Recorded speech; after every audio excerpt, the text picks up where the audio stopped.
करे वंदना, आओ हम सब करें वंदना। बंदी छोड़ कबीर की, बंदी छोड़ कबीर की। था करुणा काया में जिनके, करुणा काया में जिनके। हर जीवों की पीर की, हर जीवों के पीर की। बालक रूप मिले काशी में, बालक रूप मिले काशी में। नीरू नीमा पाए थे, नीरू नीमा पाए थे।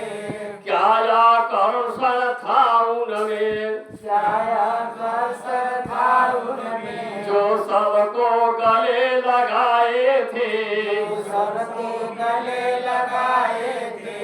जैसे सीता मिली धरणी में, जैसे सीता मिली धरण में। ब्याही थी रघुवीर की, ब्याही थी रघुवीर की। आरो हम सब करे वंदना, आओ हम सब करें वंदना। बंदी छोड़ कबीर की, बंदी छोड़ कबीर की। था करुणा काया में जिनके, करुणा काया में जिनके। ये हर जीवन की पीर की, हर जीवों की पीर की। जैसा को तैसा कहने में, जैसा को तैसा कहने में। साहस भरा अपार था, साहस भरा पार था। ऊंच नीच ना किसी को जाने, ऊंच नीच ना किसी को जाने। हर प्राणी से प्यार था, हर प्राणी से प्यार था। ऐसा साक्षी मगहर में देखो, ऐसा मगर में देखो। दोनों दिनन की पीर की, दोनों दिलन की पीर की। आओ हम सब कर वंदना, आओ हम सब करें वंदना। बंदी छोड़ कबीर की, बंदी छोड़ कबीर की। करुणा काया में जिनके, करुणा काया में जिनके। हर जीवों की पीर की, हर जीवों की पीर की। अब तक कोई किया न जैसा, अब तक कोई किया न जैसा। वैसा कर दिखलाए हैं, वैसा कर दिखलाए हैं। नहीं मुलही जा किए किसी से, नहीं मुलहिया किए किसी से। से खरा खोट पर खाए हैं, खरा खोट पर खाए हैं। नहीं मुलही जा किए किसी से, नहीं मुलहिया किए किसी से। से खरा खोट पर खाए हैं। खरा खोट पर खाए हैं। अब तक संभर किया न कोई, अब तक संभल किया न कोई। बाणी शब्द की तीर की, बारी सबद की तीर की। आओ हम सब कर वंदना, आओ हम सब करें वंदना। बंदी छोड़ कबीर की, बंदी छोड़ कबीर की। करुणा काया में जिनके, करुणा काया में जिनके। के हर जीवों की पीर की, हर जीवों की पीर की। आओ हम सब करें वंदना, आओ हम सब करें वंदना। बंदी छोड़ कबीर की, बंदी छोड़ कबीर की। बड़े बड़े अनुभव के ज्ञानी, बड़े बड़े अनुभव के ज्ञानी। सार शब्द अपनाए हैं, सारा शब्द अपनाए हैं। देश विदेश से जा करके, देश विदेश से जा करके। के झंडा को लहराए हैं, झंडा को लहराए हैं। मगर था है ना पाया कोई, मगर ना पाया कोई। भरा समुंदर नीर की, पर समुंदर नीर की आओ हम सब करें वंदना आओ हम सब करें वंदना बंदी छोड़ कबीर की बंदी छोड़ कबीर की करुणा काया में जिनके करुणा काया में जिनके हर जीवों की पीर की हर जीवों की पीर की बिना ईंधन की आग लगी है बीमारी धन की आग लगी है सारी दुनिया जलती है सारी दुनिया जलती है बिना ईंधन की आग लगी है बनाई धन के आग लगी है सारी दुनिया जलती है सारी दुनिया जलती है ज्ञानी दास कहे ना समझी ज्ञानी दास कहना समझी यही सरासर गलती है यही सरासर गलती है आग बुझाना जो चाहो आग बुझाना जो चाहो तो बारी कहो फकीर की बाड़ी कहो फकीर की आओ हम सब करें वंदना आओ हम सब करें वंदना गंगा बंदी छोड़ कबीर की बंदी छोड़ कबीर की बड़े प्रेम से गुरुदेव की जय। आज आग लगी है, वो कहाँ आग लगी है? पूरे विश्व में आग लगी है, हर परिवार में आग लगी है, हर घर में आग लगी है। स्त्री जो है पुरुष का हत्या कर दे रही है, अब पुरुष जो है स्त्री का हत्या कर दे रहा है, बाप बेटा का हत्या कर दे रहा है और बेटा बाप का हत्या कर दे रहा है। गुरु जो है शिष्य का हत्या कर दे रहा है और शिष्य जो है गुरु की हत्या कर दे रहा है। ये क्यों करता है? ये आग लगी है अज्ञान रुपया। अभी हमारे अनुरागी साहब द्वारा आपने भजन सुना है कि गुरु दरिया में नहाला हो कहा दुर्मत भाई। ये दुर्मत नहीं है तो क्या है? दुर्मत कहते हैं दुर्बुद्धि को।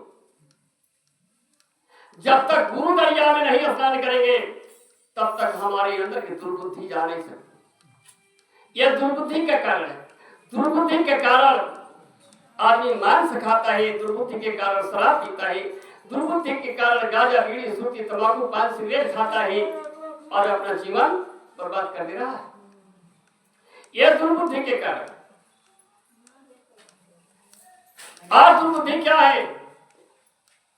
कितना बढ़िया मिट्टी का चूहा सुंदर चूहा बना दीजिए, आप बना करके अपने घर में रख दीजिए, खूब सुंदर चूहा हो, तो क्या बिल्ली उस पर झपटेगी कभी? नहीं।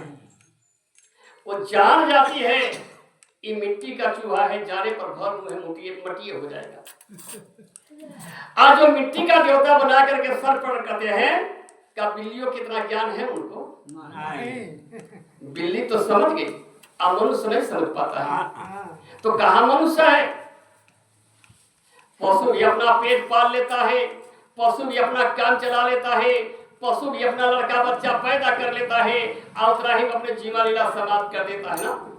और उतना ही काम अगर मनुष्य होकर के पूरी जिंदगी में किए तो पशु और मनुष्य में क्या कोई अंतर होगा? नहीं। तो कैसे मनुष्य है?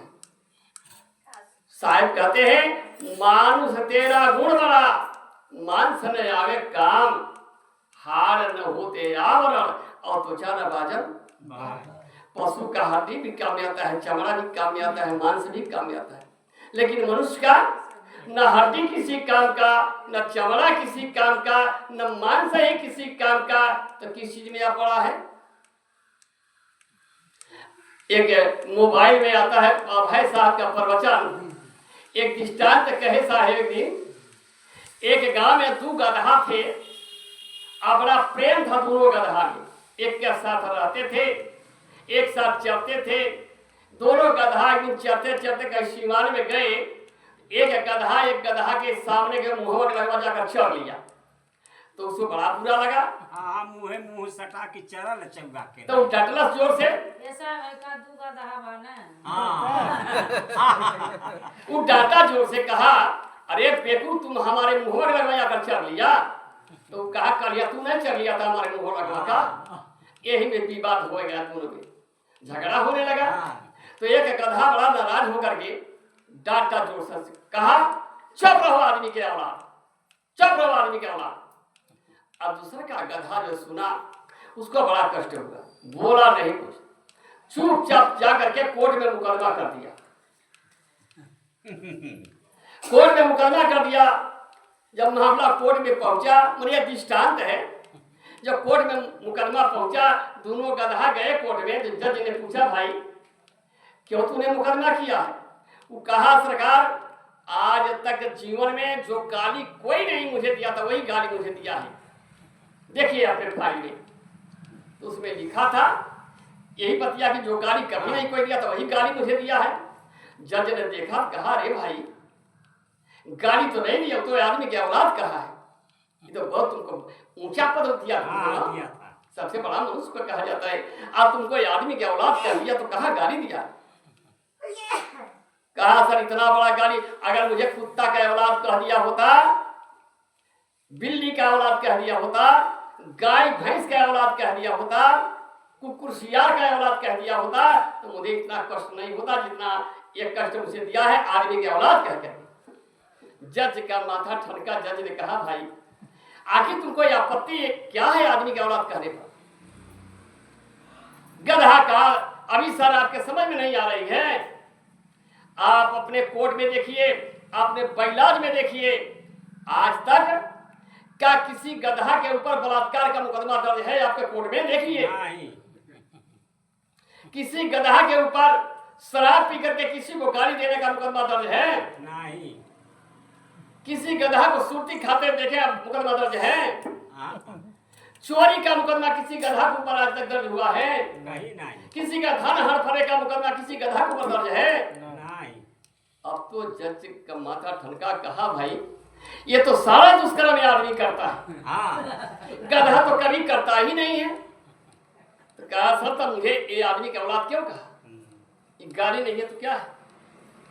जज कहा भाई तुम्हारा बात तो सही, एकदम तुम्हारा डिग्री है, लेकिन अब तुम बता इसको कौन सा सजा दिया जाए, कौन सा दंड इसको दिया जाए? कहा सर इसको दंड वही है, इसे लिखवा लीजिए कि फिर जीवन में किसी को आदमी की औलाद न। हारे मनुष्य, ये मनुष्य का जीवन पा करके किया क्या आपने जीवन में? तुलसी महाराज लिखे हैं कि बड़े भाग मानुष तन पावा, आसुर दुर्लभ सत ग्रंथ है गावा। लिख तो दिए बड़े भाग मानुष तन पावा। ये बड़े भाग से मनुष्य का तन पा करके आपने जीवन में किया क्या? कभी विचार किए? नहीं।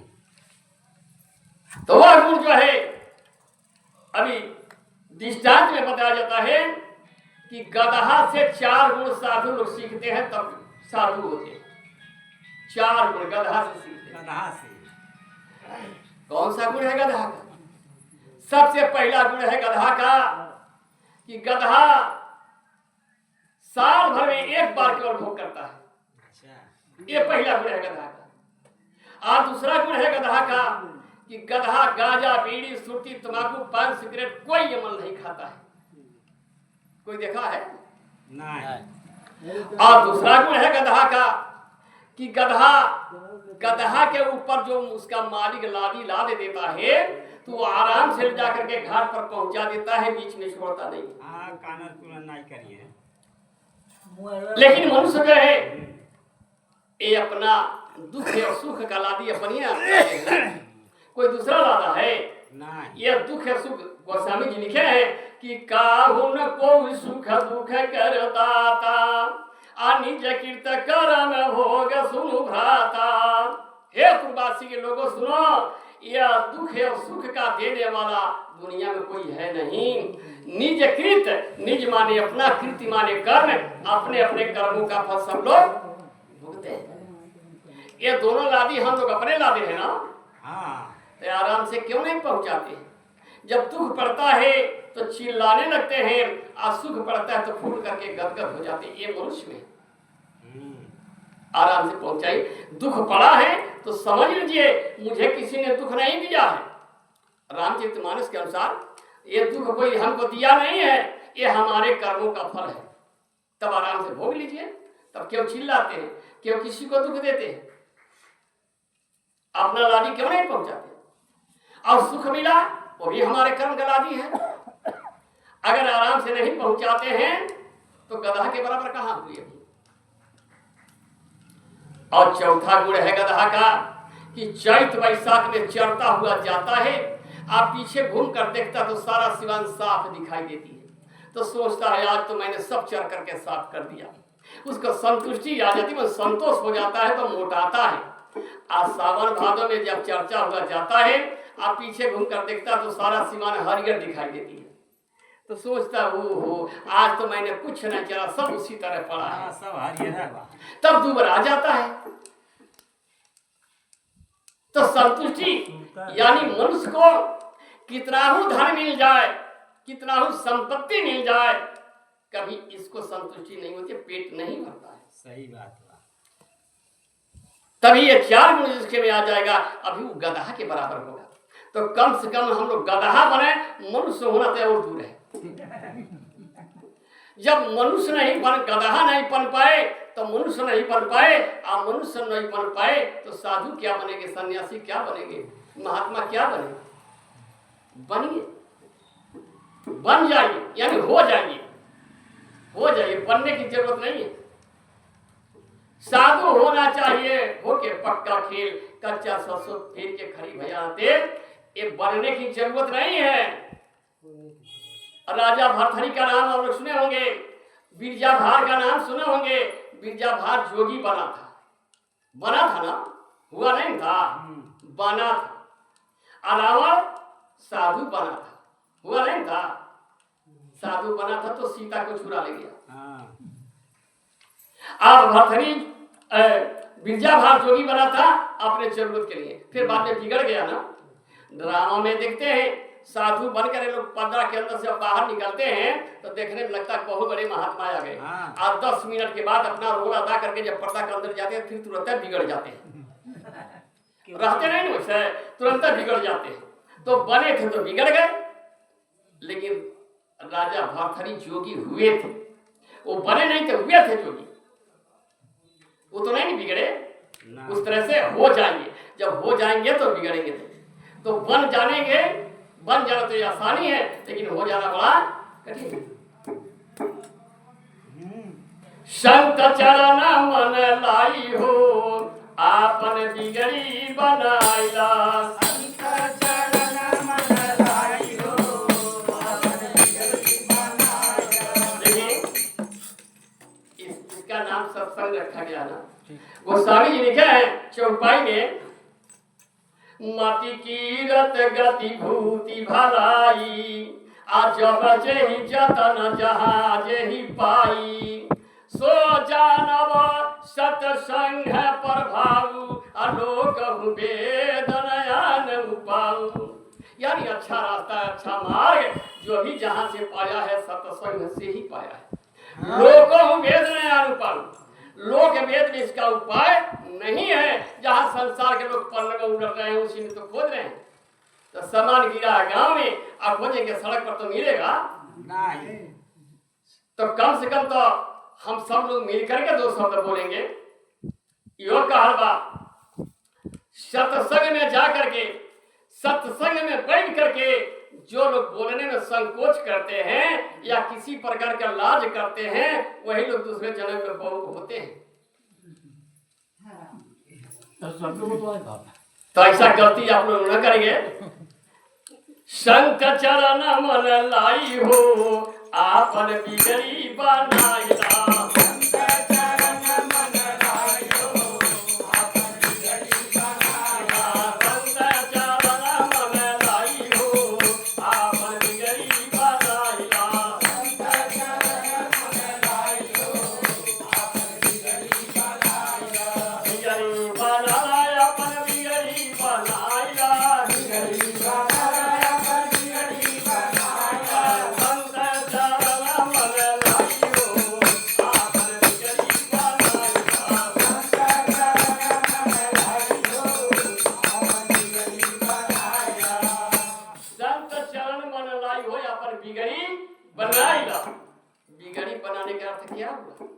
ऐसा ना सोचे जो बिगड़ गया वो भी बन जाएगा।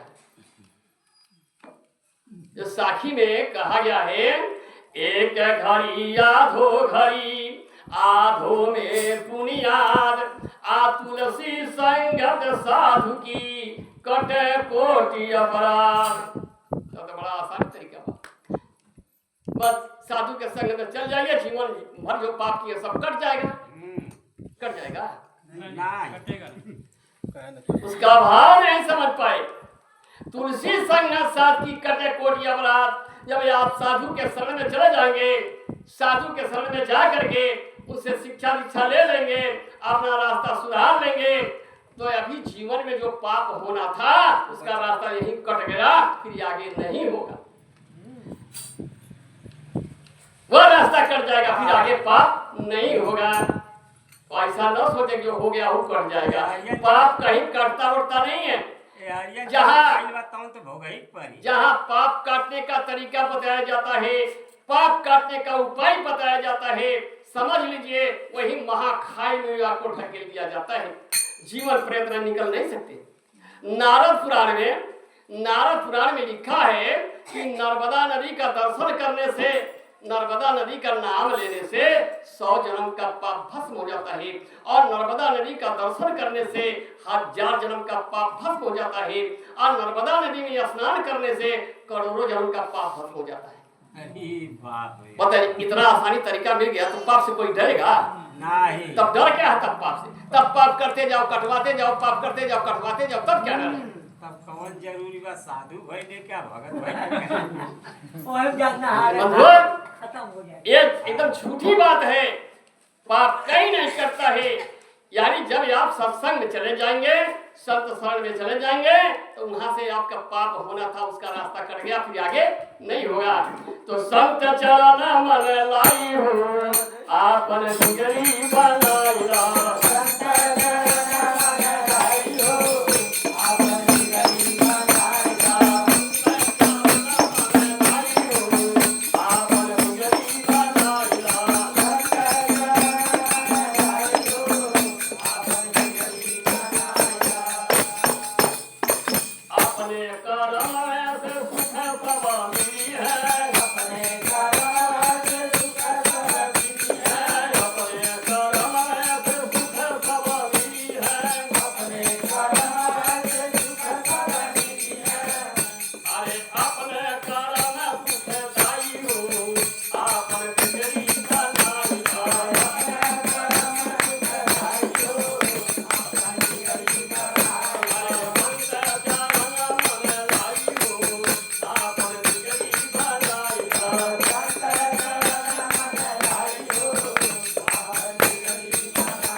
अपना कर्म नर अपने बिगाड़त, अब भोगे के बेरिया रोई हो।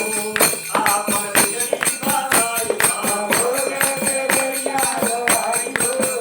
आपन बिगड़ी बनाई, भोगे के बेरिया रोई हो। आपन बिगड़ी बनाई, भोगे के बेरिया रोई हो। आपन बिगड़ी बनाई, बंद जाना मन लाई हो। आपन बिगड़ी बनाई,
करके गदगद हो जाता है। हाँ घर का ही होला। तब क्या कहता है, अरे भगवान ने विपत्ति डाल दिया हमारे ऊपर। हाँ लेकिन आम धारणा बन गया है, किसी के घर बच्चा पैदा होता है तभी कहते हैं भगवान दे दिए, और किसी का मर जाता है तभी कहते हैं भगवान ले लिए। ले लिए। हाँ। सारा दोष भगवान पर लगाते हैं। क्या भगवान ने दिया है?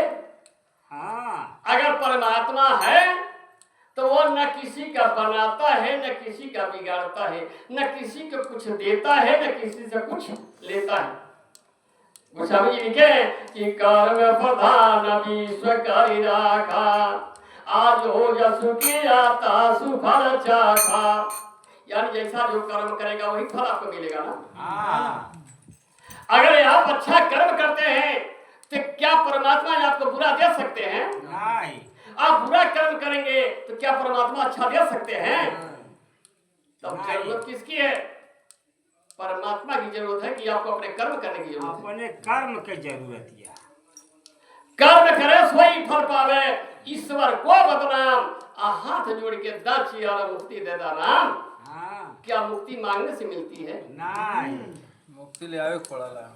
कर्म बिगड़ जाई केहू न सहाई, बिगड़ जाई केहू न सहाई, कर्म बिगड़ जाई केहू न सहाई।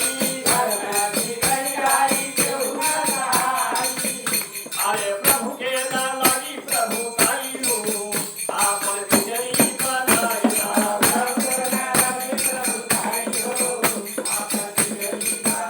अरे प्रभु के ना लगी प्रभु ताईनु, आपन बिगड़ी बनाईला।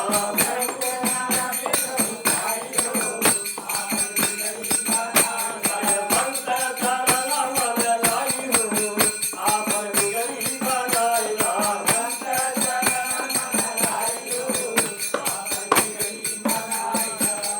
ज्ञानी बात करना तारे न करी है, ज्ञानी बात करना तारे न करी है। अरे चाहे हजार जुगे आयु, आपन बिगड़ी बनाईला।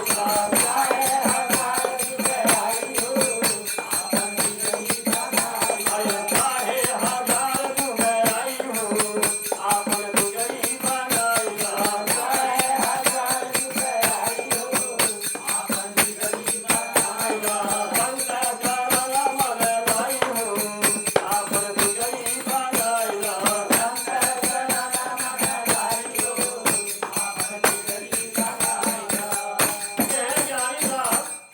कर्म टारे न करें, यानी जो कर्म हो जाएगा वो कभी मिटता नहीं, उसको भोगना पड़ता है। जब तक उसका भोग आपके सामने नहीं आ जाएगा तब तक वो मिटता नहीं। आज पूरे विश्व में, सारे देश में बड़े बड़े बड़े कैमरा बने हैं और सारा कैमरा चित्र खींचता है, लेकिन कुछ दिन के बाद वो चित्र उसमें से उड़ जाता है और ये आपका अंतःकरण जो है ये भी चित्र खींचता है। इसे आपके अंतःकरण से बड़ा आज तक दुनिया में कोई कैमरा नहीं बना है। आपका अंतःकरण ये भी चित्र खींचता है। ये कौन चित्र खींचता है? आपके कर्मों का चित्र खींचता है। कितना हूं एकांत में, कितना हूं अकेले में, जा करके आप जो भी कर्म करते हैं उसका चित्र आपका अंतःकरण खींच लेता है। इसमें कब तक रहता है? चाहे कई जन्म बीत जाएगा लेकिन चित्र उड़ेगा नहीं। वो आप जब तक आपके भोग सामने नहीं आ जाएगा तो आपको शंका हो सकता है कि शरीर से कर्म होता है और शरीरिया यही छूट जाती है तो चित्र कैसे जाता है साथ में? तो ये आपका कर्म जो है ये कैसे जाता है? वही चित्र जमा रहता है। शीत जल पावक गगन समीरा, 5 तत्व से बना शरीरा, एक कच्ची तत्व है। एक कच्ची तत्व यही छूट जाती है लेकिन 5 पक्की तत्व है जो जीव के साथ रहता है। दया, क्षमा, सत्य, धीर, विचार, 5 तत्व हंसवा के साथ। आपके वासनाएं जैसे कपूर जलाते हैं, कपूर जल करके वो रह जाता है, उसका गंध रहता है ना, वही जो है चित्र है, वह आपके अंतःकरण में रहेगा, चाहे कई जन्म बीत जाएगा, जब तक कि आपके सामने उसका भोग नहीं आएगा तब तक वह मिट नहीं सकता। इनका तमाम पुराणों का उदाहरण है। विष्णु भगवान बिंदा के साथ अपघात किए तो न जन्म धर्मारा, वही जब रामा अवतार हुआ, वही विष्णु भगवान राम हुए, वही जालंधर रावण हुआ, सीता जी का हरण कर लिया, बदला पूरा कर लिया। श्री रामचंद्र जी पर्वत पर जा करके बाली को मारे हैं, आड़े से चिप करके बाली मर गया। वही जब कृष्णा अवतार हुआ, वही राम कृष्ण हुए, वही बाल जरा नाम का बहेलिया हुआ, इनको भी मारा, बाण से भी मर गए। कृष्ण भगवान शिशुपाल की पहियां उखाड़ करके फेंक दिए थे। जगन्नाथ जी में कृष्ण भगवान की मूर्ति आज भी ठूठा बनी पड़ी हुई है, उनकी बाहें अपने आप सर करके गिर गई। अगर पाप काटने का कोई मंत्र होता, पाप काटने का कोई उपाय होता, तो तब बड़े महापुरुष थे लोग ना, सब अपना अपना पाप कटवा लिए होते। पंडित जी लोग कटवा देना,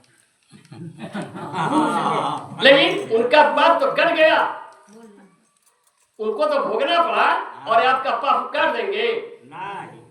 उमंतरी में ना दम बा, जीवन भर केतनो चोरी बेईमानी डकैती कैले रहो, तब तो 20 अनार बढ़त बढ़त 21 रुपया हो गइल बा। 21 रुपया दे के बैतरनी बाजी के पोछ पकड़ो, भाव सीधे भाव सागर पार हो जा। तब तो और आसानी है। अरे 21 रुपया नहीं, हम कहते 51 रुपया भी देकर भवसागर से पार हो जाए, कोई महंगा तो नहीं पड़ा। नहीं एकदम सस्ता बा। जब 51 रुपया उसका खेवाइए भवसागर के, तब साधु होने की क्या आवश्यकता है, ये भक्त होने की क्या आवश्यकता है, ये पूजा पाठ करने की क्या आवश्यकता है, ये तीर्थ व्रत करने की क्या आवश्यकता है। तब 51 रुपया दीजिए, भवसागर से पार हो जाइए। अरे हम पहले जन्म नहीं करने साथ हुए ले नहीं रहते। अरे चल जाइए, वही नफसे अपर कल्याण कर लिया। अरे हम लोगों कोई आसाराम बापू के लिए कहीं हो भी गड़ गड़ है रे मानव समाज, यहाँ तमाम पढ़े लिखे विद्वत जन बैठे होंगे, अगर नहीं बैठे होंगे, ये माइक लगा हो, ये माइक लगा होगा, ये जहां तक माइक का आवाज जाता होगा, जिनके कान में शब्द पड़ता होगा, मैं सभी विद्वानों से ये जानना चाहता हूँ, 4 वेद, 6 शास्त्र, 18 पुराण, 108 उपनिषद और 24 रामायण बना। इन ग्रंथों में अगर किसी को जानकारी हो तो कोई मूर्ति बता दें कि गाय का पुष्प पकड़ करके बच्चा छूने का विधान कहाँ लिखा गया है, कोई बता दे, मैं अभी 500 रुपया दे दूंगा उनको। हम तो जनता बनी बता दे तो महाभारत हो जाए। तो आप बता दीजिए। बाबा के मुँहे में लिखल बा, बाबा के मुँहे में। और अगर आप लोगों को नहीं जानकारी है तो मैं बता दे रहा हूँ कहाँ लिखा है। कहाँ लिखा है? श्रीमद् भागवत महापुराण, श्रीमद् भागवत महापुराण में लिखा है, कृष्ण भगवान अपने पिता नंद जी से कहते हैं कि हे पिताजी, गौ का पीछा पकड़े तब कल्याण होगा, गौ का पीछा पकड़े तब कल्याण होगा। कृष्ण भगवान गौ पालक थे, इसलिए सबको वही राय देते थे, गौ का पीछा पकड़ें। पीछा पकड़ने का मतलब हुआ गौ का सेवा करें, जतन करें, उससे दूध मिलेगा, खाद मिलेगा, उसका बच्चा हल चलेगा, तब आपको लाभ होगा। तो कृष्ण भगवान ने कहा है कि गौ का पीछा पकड़े तब कल्याण होगा। तब पीछा के जगह पर हमारे देश के गुरु लोगों ने कहा दिया पूछ पकड़ो तब कल्याण होगा। किराया सस्ता में पीछा लिखा है, पूछ नहीं लिखा है। वही आपको पीछा छूट गया, आपसे पूछ पकड़वा दिया गया। और दूसरा जगह कहाँ लिखा है? कहाँ लिखा है? गरुड़ पुराण में। गरुड़ पुराण में लिखा है कि गौ दान करना चाहिए, गौ दान करना चाहिए। और कैसे करना चाहिए? जिसको गौ दान करना हो, गाय खरीदे, गाय के साथ बच्चा हो, वो गाय दूध देती हो, उसके शरीर पर वस्त्र डाल करके कुछ अन्न और द्रव्य देकर गाय आप दान करें, तब आपको लाभ होगा। ठीक उसी गरुड़ पुराण में लिखा है, जो कुपात्र को दान देता है, जो कुपात्र को दान देता है तो दान लेने वाला और दान देने वाला दोनों नरक के वासी होते हैं। हम पूछ नहीं पाता के कुपात्र कहल जाला। कुपात्र वही है, अगर रोड पर कोई रो रहा है कि मुझे बहुत भूख लगी है, आपने 10 रुपया निकाल करके दे दिया, वही पैसा लेकर गया कहीं नाली में गिर गया शराब पी करके, वही तो कुपात्र हुआ। अगर आपने गाय भी दान किया तो गाय आपने उसके हाथ में दे दिया, ये अपने हाथ से गौ का सेवा नहीं करता है, गौ का जतन नहीं करता है, अगर गाय को तकलीफ होता है तो उसका प्रायश्चित आपको भी भोगना पड़ेगा। ये मैं नहीं कहता, आपके पुराणों में लिखा है। आज तक दानी में नाम आया है तो राजा निरीग का। राजा निरीग इतने बड़े दानी थे, 100 गाय रोज दान करने के बाद तब राजा निरीग भोजन करते थे, लेकिन उनको गिरगिट होना पड़ा। इतना बड़ा दानी कैसे गिरगिट हो गया होता है? उनको गिरगिट होना पड़ा। ये श्रीमद् भागवत महापुराण में कथा लिखा है, जब गिरगिट बनकर के कुआं में गिरे थे और द्वापर में जब कृष्ण भगवान गए हैं। ऐसा है, सुनिए, हम सुनले बानी लोग कहेला कि ये तना मोटहन बड़हन रहने कुआं में अड़सी गइल रहने, मन कुआं में अड़सी गइल रहने, तना बड़हन रहने। जब द्वापर में कृष्ण भगवान गए हैं ग्वाल बाल के साथ, ग्वाल बालों ने देखा, जाकर कृष्ण भगवान से कहा कि हे प्रभु, कुआं में बहुत बड़ा जीव गिरा है। कृष्ण भगवान जब जाते हैं अपने हाथ से स्पर्श करते हैं तो उनकी गिरगिट जोड़ी छूट जाती है। तब दिव्य शरीर से राजा खड़ा हो जाते हैं। तब कृष्ण भगवान ने पूछा, हे राजन, आप तो बहुत बड़े दानी थे, तो ये आपका यह दशा कैसे हो गया? कैसे गिरगिट हो गए? वहां राजा निरीग कहते हैं कि हे प्रभु, आकाश में जितने तारे हैं उतना गौ मैंने दान किया होगा, पृथ्वी में जितना कण है उतना गौ मैंने दान किया होगा, लेकिन फिर भी मुझे गिरगिट होना पड़ा। इतना बड़ा दानी गिरगिट क्यों हुए? काहे गिरगिट हो गए ना बड़हन दानी? राजा ने दान बहुत किए थे, गाय का दान किए थे, खूर या सिंह सोने चांदी से बनवा करके गाय दान करते थे, लेकिन उनको गिरगिट क्यों होना पड़ा? काहे होना पड़ा? वो राजा थे और राज के धन के अहंकार में कि हम तो दान करके अपनी गाड़ी पार कर लेंगे, इसलिए उन्होंने गुरु नहीं किया था। हाँ, निगुड़ा रहना है, गुरु नहीं करेगा। पहला दोष था कि राजा निरीग के गुरु नहीं किए थे, पहला दोष।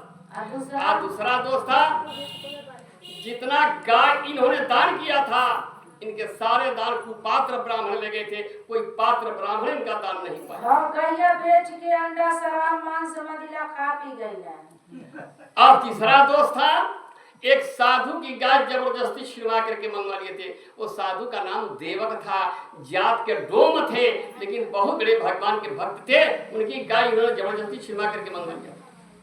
और चौथा दोष था, एक गाय इन्होंने 2 बार दान कर दिया। तब राजा निरीग को गिरगिट होना पड़ा। ये तो आप लोगों ने कथा में सुना है, इस श्रीमद् भागवत में ऐसा कथा लिखा गया है।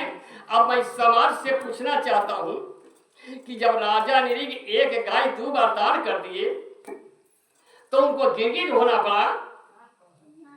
एक गाय 2 बार दान कर दिया तो उनको गिरगिट होना पड़ा। आज गंगा जी के घाट पर एक बछिया के पूछ लाखों लोग पकड़ते हैं। ऐसा है, पोछिया नहीं पकड़ पाए लगे तो उनका हथवा ऊ पकड़ गया, उनका हथवा ऊ पकड़ गया। अकेला भाई बाछवा छुआ के रखिए चल जा। अब बताइए, जब एक गाय के पूछ लाखों लोग पकड़ते हैं, ये लोग क्या होंगे? किरकिचाही होई लोग पड़ोहा किनारे चाहे नदी किनारे रात दिन चाली लोग। हारे समा, क्या कभी आपने विचार किया और भवसागर नदी पार करने के लिए जमीन के खान दे रही? आइयो देखिए, यो ध्यान दीजिएगा, बैतरनी बछिया तो केवल हिंदू लोग छूते हैं ना।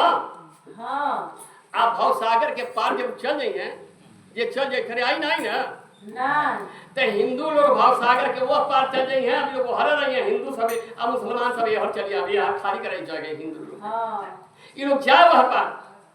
हारे मानव समाज, अरे वो कौन सा ले जाए लेला धचाउर छीट। आज पृथ्वी पर जितना झील है, जितना नदी है, सारे में पुल सरकार बनवा दिया, बन गया ना।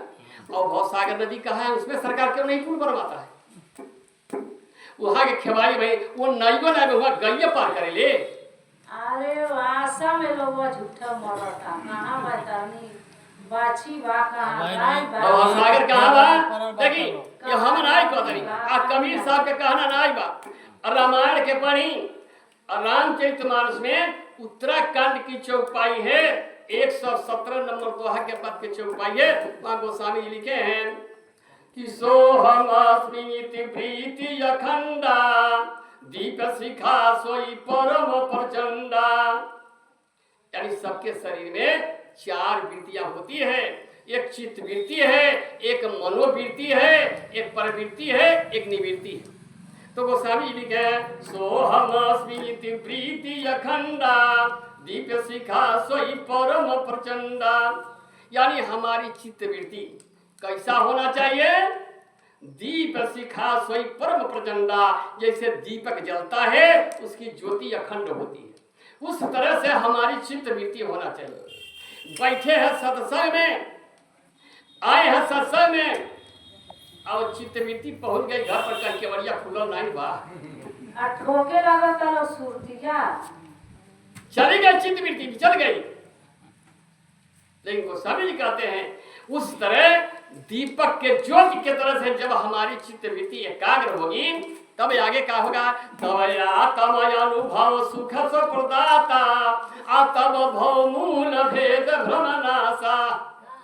जब चित्त वृत्ति एकाग्र होगी तब कहते तब आत्म अनुभव, तब आत्म अनुभव होगा। आज जब आत्म अनुभव होगा तब सारी सुख की खाने आपके अंदर आ जाएगी।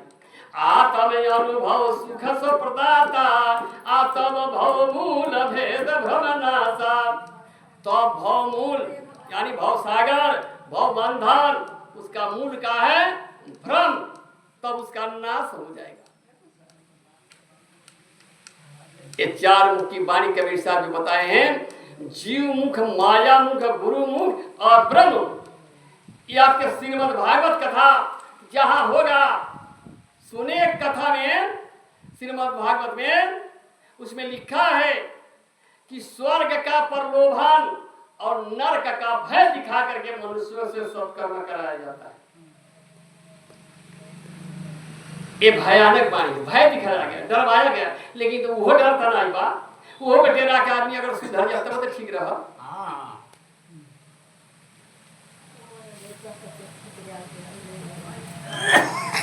वह डर जवाब ये 2 डर बताया गया है।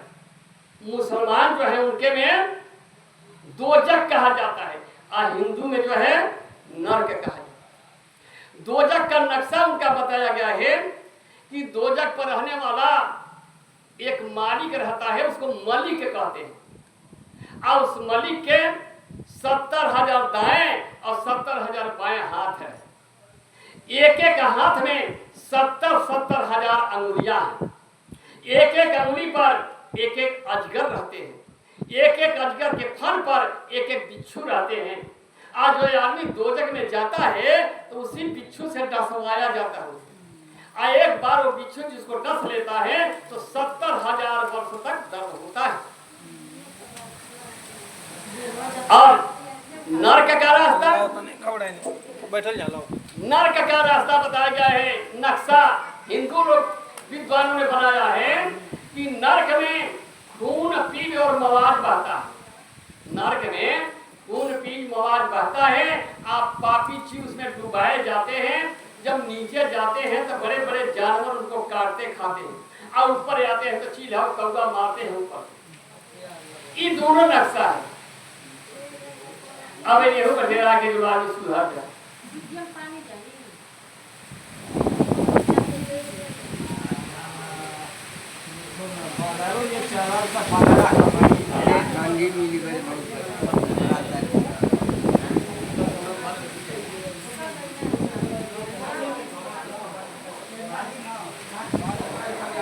बारिश आए हो या बंधा उड़ जाने की मेरा इतिहास बना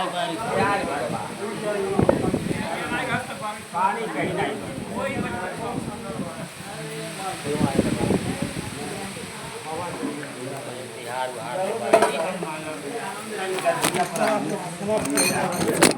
हाँ